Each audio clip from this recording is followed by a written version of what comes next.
What is art? Art is history. What is art? That's a good question. This is Art Uncovered. Art is our collective cultural history. A weekly podcast that brings you interviews with an eclectic mix of artists and creators. Art is disappointing your parents. I'm your host, Kimberly. Hello all. Thanks for tuning in. My guest this week was Celeste Voce, an LA-based artist whose work explores the relationship between the production of analog images and performance. Throughout the conversation, we talk about ideas related to truth, technology, nature, and human perception. Stay with us. Hi, Celeste. Good evening. Thanks for joining us. Thanks for taking the time to talk to me. My pleasure. So, Celeste, you have a super interesting and, dare I say, rare practice. So you're a photographer who works solely in analog photography. So I'd like to start today's conversation by maybe talking about some of your analog work, specifically your use of photograms. So listeners, for those of you who don't know what photograms are, they're basically darkroom prints that are made without negatives. So for example, if you wanted to create a photogram of a flower, you would basically place a physical flower on a sheet of light-sensitive paper. Then you would expose the paper to light, and what you would get would be an image that looks like an inverted shadow of the flower. So Celeste, if you could now take the mic and maybe tell us a bit about your interest in this process. Yeah, it's funny because I originally kind of had no interest in making photograms. I remember it was like the first thing I did in my first ever photo class in high school, you know, like the most introductory way to use the chemistry. I feel like it's really presented as this like rudimentary, basic, everyone can do it kind of thing, which is, I guess, also how a lot of people think about photography in general. Anyone can do it. So I kind of just didn't really, well, like, it's fun to do every now and then, but, you know, whatever. I mean, I had a historic appreciation of them. Obviously, there's a rich tradition of artists using photograms, but I hadn't necessarily seen many contemporary photograms that were really like grabbing me. But then I was actually working on this project for my thesis show my senior year of college, and I was taking these photos of Post-it notes on a window, and no matter like how many slight variations of the image I took, something was just not really working, and I ended up trying the idea of a photogram instead as just kind of a way to just get unstuck from this idea and see to work through it. And at one point I decided to dip the Post-it notes in water before putting them on the paper to expose them.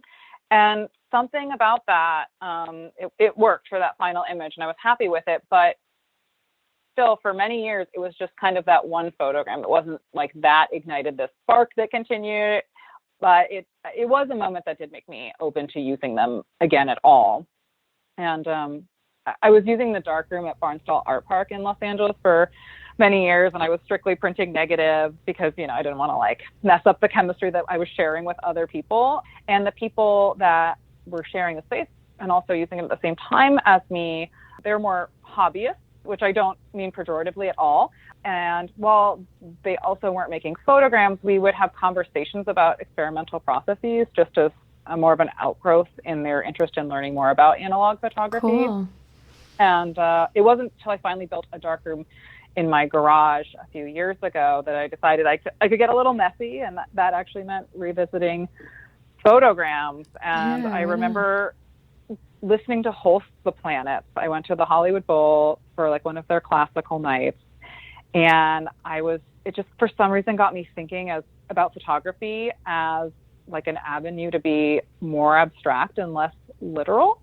I had been using these like acrylic discs in a lot of my actual photos on film, and I just was like, oh, these are really cool and weird, and I can use them as a photogram. And I have this specific work outside over from 2016, which was just a piece of acrylic wrapped in saran wrap, and I photographed it just on the ground, and it had this like weird, abstract, almost planetary look. And I just really was drawn to this thing as an object. And then I tried out using it as a photogram, which then became the work Past Regarding. And it reads so completely different from the photograph of the object, just because the way a photogram works, you get this really deep, saturated black. Yeah. So I want to pause you there. I want to pause you there for a second, because I want to expand a little bit more on your interest in abstraction. So when you made the photograms of the Post-its, was there any text on them, or was it purely a documentation of like water and shapes and those super saturated blacks and whatever kind of light gray or white the Post-its created? Yeah, it was no text, purely abstract. What having them wet did for them, because they were kind of like overlaid on each other in this weird, geometric pattern where there was slight overlaps between the edges, but there was kind of no rhyme or reason to it. It wasn't like a grid, but it sort of was like a grid. And then the wetness actually not only made them lay super flat on the surface, but then also caused these really subtle variations in how the light penetrated through the paper. So it gave it this like very slight dimensionality that you think paper on paper should not actually have, right? Because it's so 2D. And so it's these like lightish gray to white on top of just this very stark black background, very like floating in the middle of that. Yeah, and I'm so fascinated in like, I guess in your experimentation of abstraction within photography, right? Because you graduated within the last, let's say, 15 or 20 years when digital photography was really starting to become, what it is today, right? Where we're trying to get as crisp of an image as possible. 4K cameras exist in our phones nowadays. So I'm wondering, like, I guess I could ask this in two ways, right? Were you deterred from digital photography, or were you just so enamored with the kind of uniqueness of abstraction that you got from darkroom and analog photography? Yeah, I think for me, I like this idea of just the general idea of the photograph is truth. Like, to have an analog photograph, the thing must have existed at one point, whether that is a photogram or a photograph taken on film. Like, you have to have had something real there, whereas digital manipulation is kind of built into it, and it's really an easy thing to explore. But I love exploring how we can manipulate images and manipulate this idea of the photograph as fact and history with analog processes by making them abstract, by subverting the expectation of the viewer rather. And I think a lot about just like semiotic theory and how we ascribe meaning to shapes, and our brains want to like find patterns and things. And so I like to exploit that because I'm fascinated by that human tendency. And I like that we will try to find, especially with a photograph, like, you will look for what is real in it, even when it's something that your brain cannot recognize. Have you thought, or have you been asked the question, well, darkroom photographs are also manipulated or highly manipulated? Have you come across that argument in your practice? Yeah, for sure. Especially like, I do also all black and white work too. So, it already does have that like nostalgic, gauzy feeling, like no one is going to look at a modern analog black and white photo taken in 2021 and be like, this is how it was then, because we know we have these like crisp 4K color images that are so beautiful. but yeah, just on that face, it feels manipulated even when it's not. But I mean, I can change the contrast. You can only change so many things in an analog photograph. I can't rewrite the code to make something that wasn't. Does that make sense? Yeah. I guess I'm wondering because even in the darkroom, right? Like we can overlay negatives, and photo manipulation has existed far before digital photography, right? Like we've seen images of like Hitler, where he's placed in different scenarios, and we've seen it with that one famous picture of Abraham Lincoln, where it's not actually his body but someone else's body, and those obviously weren't done with digital photography, but just with the overlaying of negatives. So I guess I guess I'm wondering if that conversation of historically manipulating photos has just has entered your practice at all, or conversations about your practice. Yeah, I mean, I really love historical manipulation and just the way people understood photography up until the digital age, because people would be like mind blown by these techniques. And honestly, it takes an incredible amount of skill to manually make these photographs that trick people. I mean, whereas on a computer, it's like, I feel like a child could do it at this point because the technology has come so far. So I actually have a lot of respect for older manipulated photographs, and I'm kind of maybe trying to even show those. I'm going to highlight the cracks in my work a little bit. I want it to be obvious that it's manipulated. I'm not trying to trick people. I'm trying to be like, so I'm trying to make a feeling of like unease almost, like, it's unreal, not real, but you can't quite maybe figure out why or how. And that I want people to spend time looking at the image, trying to figure it out, because people don't, when they're looking at art of any kind, they'll look at it for a second and then move on to the next work on the wall. So you gotta have something to like make people want to sit with it a while longer and contemplate it. If you don't mind, Celeste, I'd like to stay on this topic of the darkroom a little bit longer, because I don't know if I've mentioned at this point, but you do not work digitally at all. You're solely an analog photographer. So I know we touched on a couple of reasons why you love the darkroom, but can you talk a little bit more maybe about the resistance to digital photography? Yeah, I feel like it's a couple things.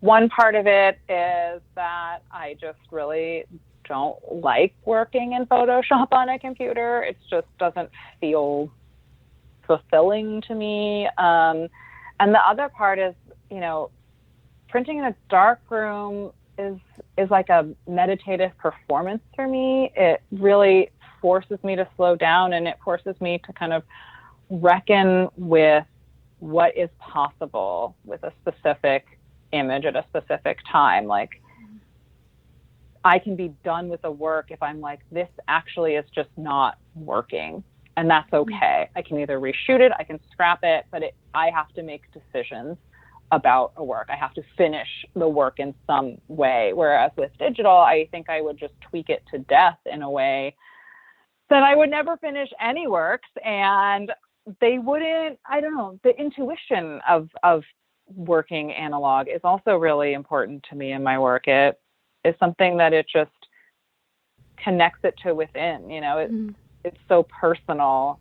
And it's also important to me too, thinking, of like all these art historical theories about photography, and really this idea of having the hand and having it be something that was real and connected to the artist in the way a painting is pretty important to me too, because photographs are in and of themselves very reproducible, especially a digital photograph. And going back to my interest in photograms, I think also it came down to me being like, this is a unique object. I may make another version of it, but it will never be even that close to being identical. It's just like can't. Each photogram's an original.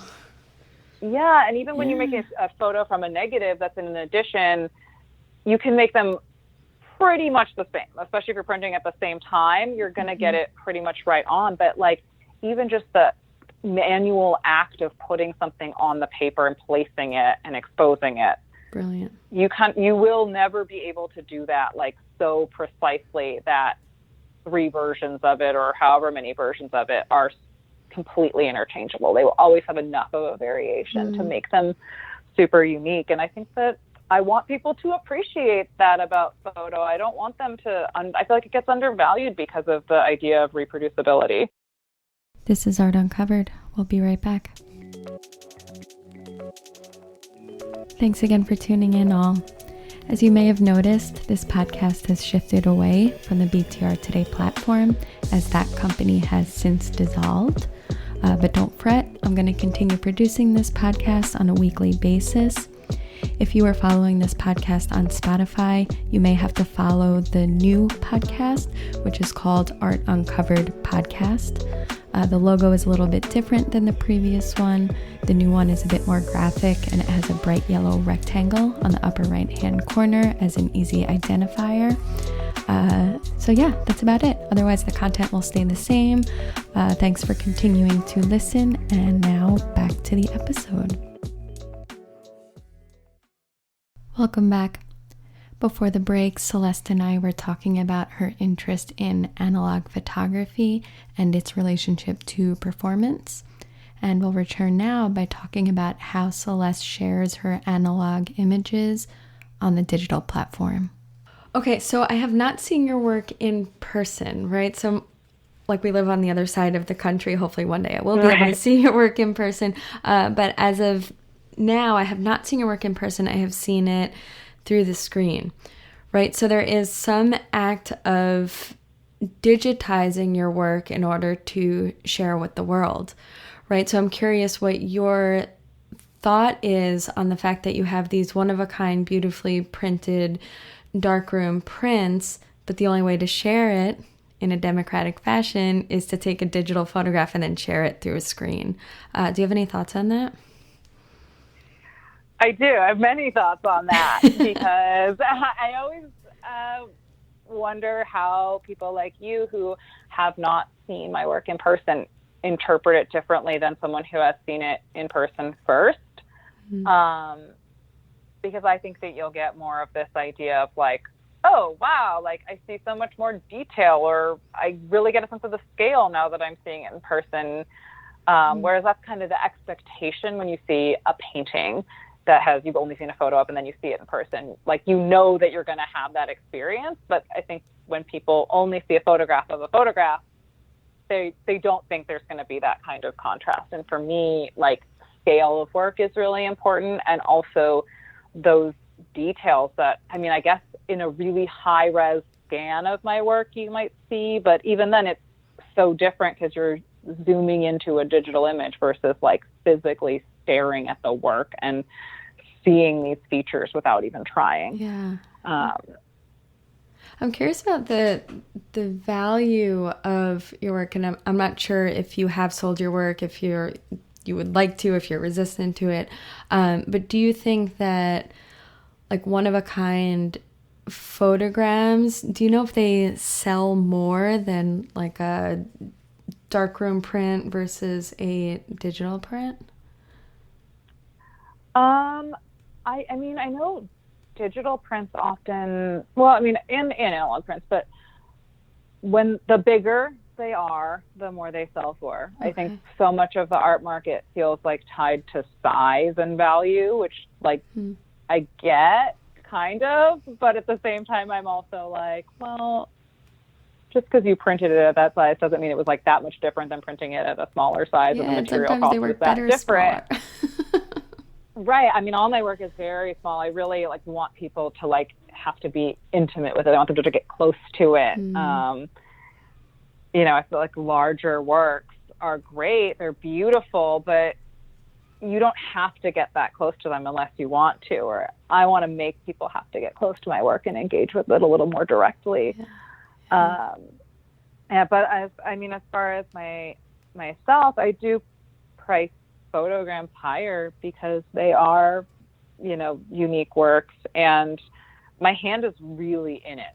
so much more because, I mean, anyone could print from my negatives hypothetically, you know, but not that they do, but in the future maybe, but a photogram, they're all so hand processed by me from every step of the way. And there's often many versions that exist of it before I decide on the final one. So I feel like that's just so much different than a negative. And in the last year during the pandemic, I also started collaging dried flowers on top of photograms. So it's like this doubly unique thing.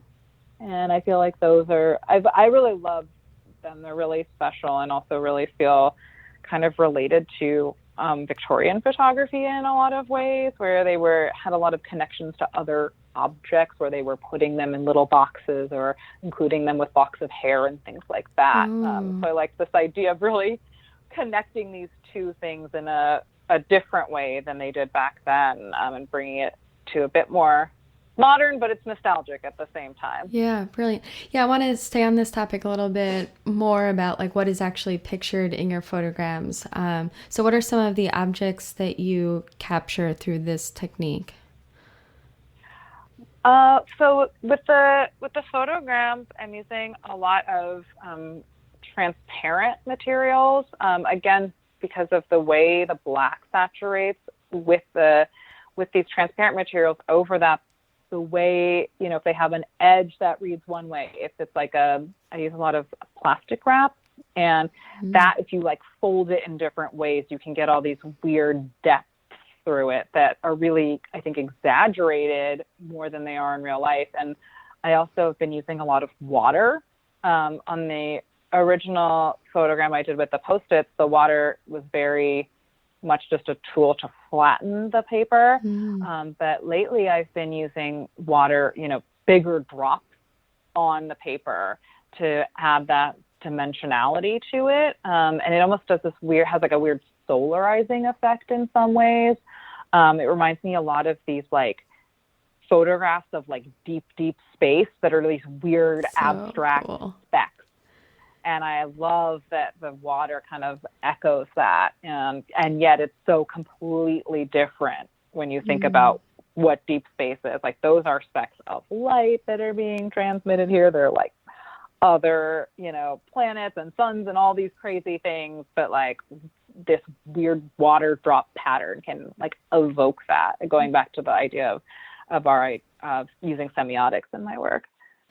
What I notice about your photograms as well is they look very scientific in nature. And I guess you just kind of alluded to that with space. But I'm also, I guess when I first viewed them, I was thinking more of like a microscopic scale. Like there were a couple of them where it seemed like there was like a circle, which could have been like a microscope or something like this.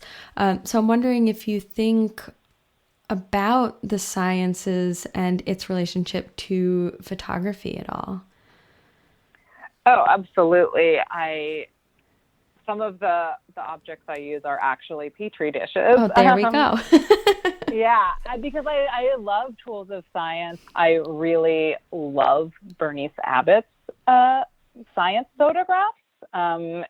They're amazing. She spent 2 years at MIT creating these photographs that document science and technology and stuff, which are so cool and abstract and like feel so modern still when I look at them. And these were, you know, back from the 50s. And so I used that kind of inspiration to see, you know, how I could incorporate that into my own work. Because I was already working with these like weird acrylic discs that I had just like found. And then I was like, what if I actually use straight up like scientific Petri dishes, and I can like put water inside of those while I'm making photograms that can like collect it as a vessel, but then it can also collect plants or other things that I want to put in them. And I am so drawn to this idea of using scientific tools in like the complete opposite way of what they were designed to be used for in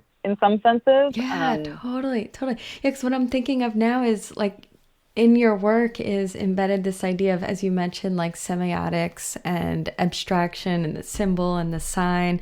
And then you're comparing that with these highly scientific forms, which is about like facts and data and case studies and tests and all of this like really factual components. So I guess I'm wondering if you think about that relationship between like the abstract and then what's expected of the scientific. Totally. And the camera itself, I mean, even though I'm using a single lens reflex camera that's analog and not digital, it's still a piece of technology.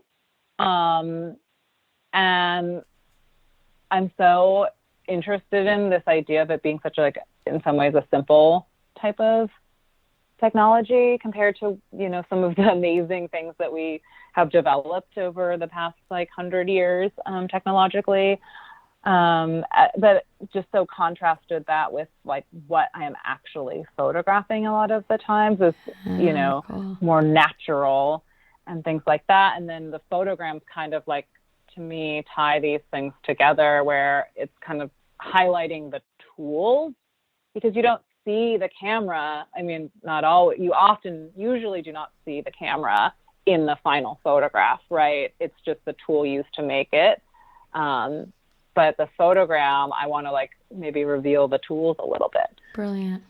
And also the tool of your hand, right? Because your hand is just as much a tool as the camera is, as is the water, I guess, too, if that's a manipulating factor. So cool.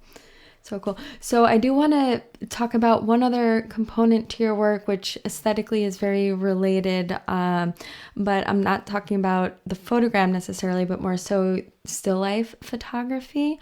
And I just love your still lifes. I'm a big fan of still life photography. I practice it myself.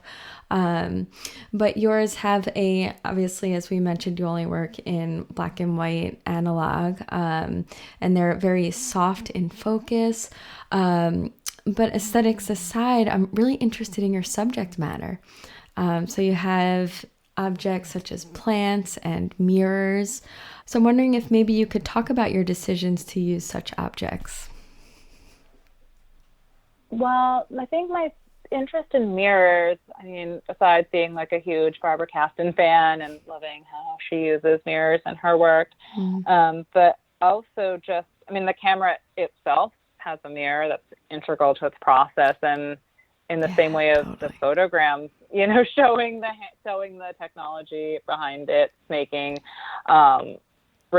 photographing a mirror kind of alludes to that in this kind of loose way, but it's also this way of manipulating things. Like a photograph, a mirror, when we see that, we're like, it's a reflection of what's real, but there are plenty of mirrors that distort what we see, so we know that's not real. So I want to play off of that and combine it with photography and even with still lifes in some ways. I have one work that has a plant that has some acrylic discs and some mirrors in it. So it's similar shapes, but some are mirrors, some are acrylic discs, and then there's this plant. And we know that plant is a real plant, right? But you can't understand. I wanted to explore how you can understand that when you have all these other things distorting the truth around the object. So it's both a still life and in some ways an abstraction. Brilliant. Celeste, thank you so much for sharing your work and your practice with us today. It was an honor to have you on the show. Thank you so much for having me on. It's been a pleasure and an honor to talk to you.